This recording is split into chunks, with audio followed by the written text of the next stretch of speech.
new to the shop this year, or I should say returning to the shop this year, is Ping. They've got the G430 range. I'm pretty excited to see this product. I've done the product training on it. David Thorpe Reps kindly just dropped off some demos for us, so I'm able to get a stiff shaft in it now to be able to try. 10.5 degrees, so you could argue that it's not specifically my setting, and if we were managing to fine tune it, I'd be able to do a little bit better, but let's just see what the numbers create. There's a bit of technology here, and I'm going to have to put my teeth in to try and tell you what it is. I think it's called spin consistency or spin consistency.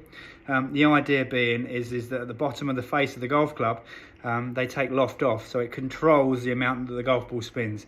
Now, obviously, hopefully you may understand that if a ball spins quite a lot, what it does, that will rob you of the distance that it actually travels. So it's going up, but not going forward. So when you see these high spin numbers, and if you're someone who goes onto a simulator and sees any spin in excess of 3,000, you're certainly losing distance. And there's many ways to change that. One can be that you have a lesson, and we can look at your angles of attack to try and control your spin, or potentially you may look at changing your driver and have a lower spinning driver.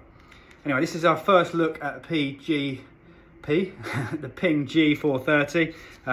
For those who have seen Pings before, I'm going to just bring the camera in if I can here.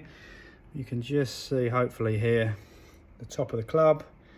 Okay, you can just about make out the turbulators on the club, which Ping have been famous for. They call this as a carbon wrap. It's what Ping say that they've done. So they are all going towards the carbon. I do think it's quite a striking look. I know online it's sort of met with a bit of Marmite.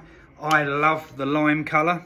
I've always had sort of great success over the years with Ping drivers. I love the 400 edition. I didn't ever try the 425. So I'm really sort of looking forward to getting my teeth into this and giving it a whirl just to see what sort of numbers. So without further ado, I'm going to go and whack it on the simulator and see if I can find some numbers out.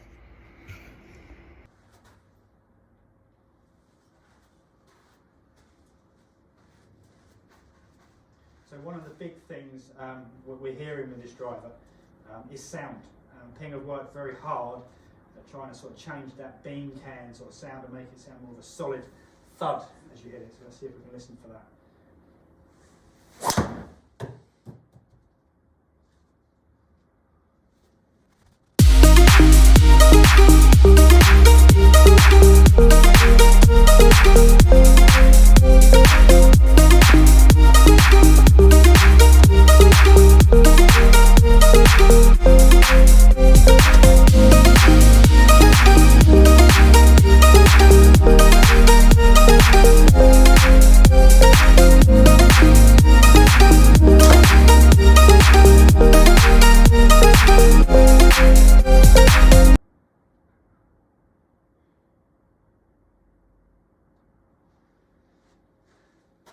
My feeling with the Ping driver so far, love the sound.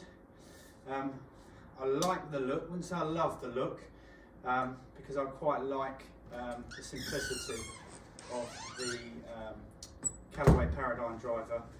But for me, I think it's definitely one that's well worth giving a go. I'd love to get a few different shafts in this just to have a little bit of a look, see if I could fine tune it and dial in a Ping driver for myself.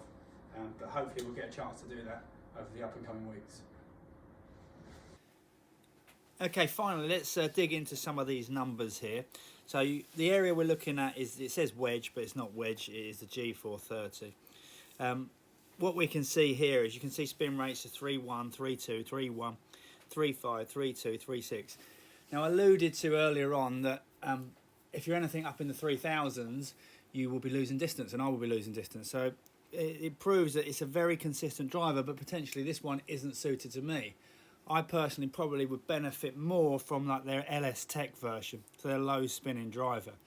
However, what I wanted to also highlight was the last one that I hit.